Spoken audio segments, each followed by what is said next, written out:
Hi, I'm Darren Kalal, owner of Integrated Building Systems. Here we are on another beautiful spring day in Wisconsin. This weather may not be good for opening day, but it's great for solar. Come on inside and I'll show you how it works. Here we are in the basement of my client's home, where you'll find the balance of a PV system. This is where all the components are that aren't on the roof. And here you'll find traditional items that you normally see. This is an electrical panel. You'll have one in your home as well. This panel has all of the major loads, water heaters and stove and cooktop and lighting that all the other electrical panels that you may have has as well. In this particular panel, what we call the critical load panel, you'll find things like the sump pump power, the furnace power, microwave power, fridge power, deep freezer power, all comes out of here. And the reason we separated them is because of this system over here. This is what we call an AC coupled system.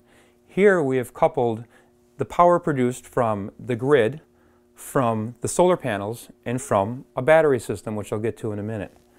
Here we have the disconnecting means for the two separate arrays that are found at this home. We have one array, it's called the house array, located on the main roof of this house. The second array is the garage array. That is another array of PV panels located on the roof of the garage. What happens is the power generated from those two arrays come into this combiner box and then gets dumped in to the system. The way this system is designed is all the PV power gets utilized first, and then if they need any more additional power, they take power off of the grid.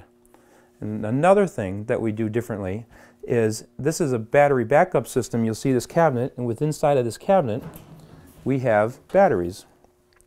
These batteries provide my customer battery backup power in the event of a power failure.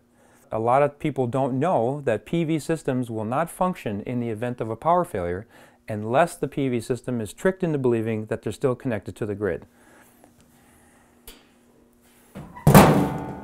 Here we have a line diagram which is required by code, so anybody can come in and service this equipment. I tend to do it a little bit larger than most people. A lot of people just stick it into a pamphlet and stick it on the side. Here it shows how this AC coupled system is wired, so anybody can repair it if necessary. What happens here is the battery power, which is DC, comes from this cabinet, comes into this Magnum inverter. This inverter has a 15 millisecond transfer rate, so in the event of a power failure, within 15 milliseconds, this will transfer the power from the grid, from the batteries, into the critical load panel, which is over here. So immediately, DC power is converted into AC power, being utilized by the critical loads. This particular monitor panel tells you how the batteries are doing, how much load you're drawing, and how much power is going into the battery when they're being charged. This can be either located right on the device itself or it can be located someplace else in the home. So you can control it from upstairs if you'd like.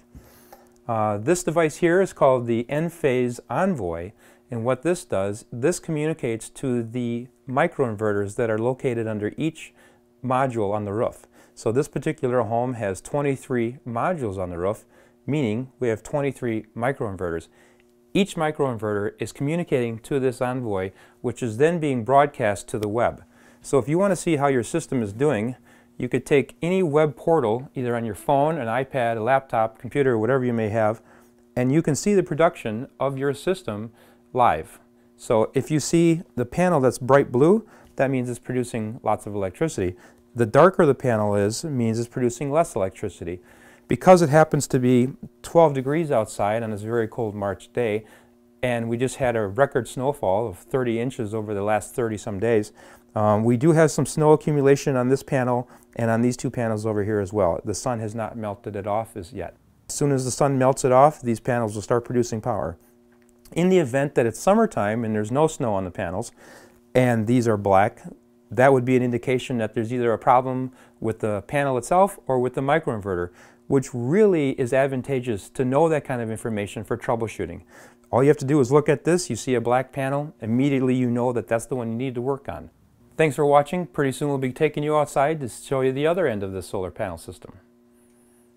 And here's where it all starts. We're up on the roof. This is where the solar panels are located. You can tell that the sun is shining on them. These are generating 4,000 watts currently. That's quite a bit of power. Now you can't see all the modules on this system, but you're getting a really good shot of this section right here.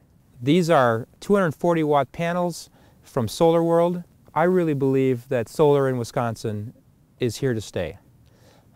A lot of people believe that solar production is always going to be better in climates like Arizona in the southern part of the United States. Well, I disagree with that for a couple of reasons. Solar panels do not like heat and they do not like shade. Two things they actually have a lot of in Arizona, and I'll explain. When these panels are sitting on the roof, they get hot because the sun is shining on them. In Arizona, they get incredibly hot and they produce less power when they're hot. They also don't like shade, and in our case we have trees. They don't like shade from trees.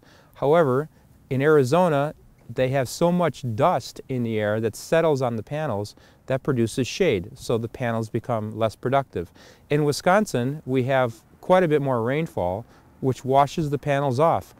Notice the pitch of this panel. Whenever rain or snow falls on this panel, it falls off and washes this panel clean. In Arizona, they actually have to install water systems to wash the panels off. That's cost prohibitive. We also have cooler temperatures. On a day like today, as you can see, I'm all dressed up. It is actually 12 degrees outside. These panels are having a great time. They love the cooler temperatures. They produce quite a bit more power when the temperatures are lower. I believe this is a wise investment. With a solar system, the upfront cost may be a lot more than your utility bill, but over time you can recoup it. And once it's paid for, all the production that comes from these panels is yours for free. You'll never get free electricity from the utility company. You will from your own system. Become independent. Don't rely on the big utility companies. If they ever have a system outage, you'll still be functioning. I'm Darren Kalal, Master Electrician, and I'd like to talk to you about solar.